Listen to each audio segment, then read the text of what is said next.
இங்க ஒரு scientist star ஃபிஷ்ஷோட ஆமை கட் பண்ணி அதுல இருந்து ஒரு ஃப்ளஷ் பீஸை எடுத்து ஒரு கெமிக்கல்ல மிக்ஸ் பண்றான். அப்போ அதுல இருந்து ரீஜெனரேஷன் ஜீன் இருக்குதுன்னு கண்டுபிடிக்கிறான். அதை அப்படியே ஒரு ஓரமா விட்டுட்டு ஒரு ஜெல்லி ஃபிஷ்ல இருந்து ஒரு கிரீன் ஜீனை எடுக்கிறான். ஏன்னா அந்த கிரீன் ஜீன் உயிரையே திரும்ப கொடுக்கும். அதுக்கப்புறமா சீ குக்கும்பர்ல இருந்து ஒரு லிக்விடை எடுக்கிறான். இந்த லிக்விடு ஸ்கின்னை ரொம்ப ஸ்ட்ராங்கா மாற்றும். அதுக்கப்புறமா இந்த மூணையும் மொத்தமா மிக்ஸ் பண்ணி நூற்றுக்கணக்கான டெஸ்ட் பண்ணி கடைசியில் ஒரு சூப்பர் ஹியூமன் சீரத்தை கண்டுபிடிக்கிறான். கண்டிப்பா ஏதாவது சூப்பர் பவர் நமக்கு கிடைக்கும்னு அதை அவனோட பாடியில இன்ஜெக்ட் பண்றான். அப்படியே சில மாசம் ஆயிருது. அவனோட பாடியில எந்த மாற்றமும் இல்ல, எந்த சூப்பர் பவரும் அவனுக்கு கிடைச்ச மாதிரியும் இல்ல. அப்பதான் ஒரு இன்சிடென்ட் நடக்குது. அவனோட ஒய்ஃப் பிரெக்னன்ட் ஆயிடுறான். அப்படியே அவனுக்கு ஒரு குழந்தையும் பிறகுது.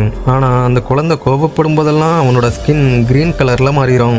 அந்த சயின்டிஸ்ட் அதை பார்த்துட்டு அந்த குழந்தையோட பிளட்டை எடுத்து டெஸ்ட் பண்றான். அப்போ அதுல நிறைய மான்ஸ்டர் ஜீன்ஸ் மிக்ஸ் ஆகி இருக்குது. உடனே இந்த குழந்தைய வளர விட்டா ஃபியூச்சர்ல உலகத்துக்கே ஆபத்துன்னு அந்த குழந்தைய கொலை பண்ண போறான்.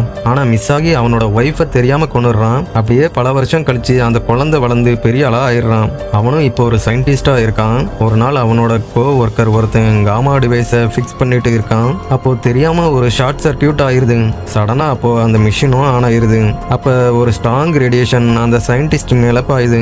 ஆனா அவனுக்கு எந்த வலியும் பாடியில எந்த காயமும் இருக்காது. அன்னைக்கு நைட்டு அவனோட அம்மாவை அவனோட அப்பா கொலை பண்ணின இன்சிடென்ட் அவனுக்கு ஞாபகத்துக்கு வருது. அந்த கஷ்டமான விஷயம் அவனோட டென்ஷனை ரொம்ப அதிகமாக்குது.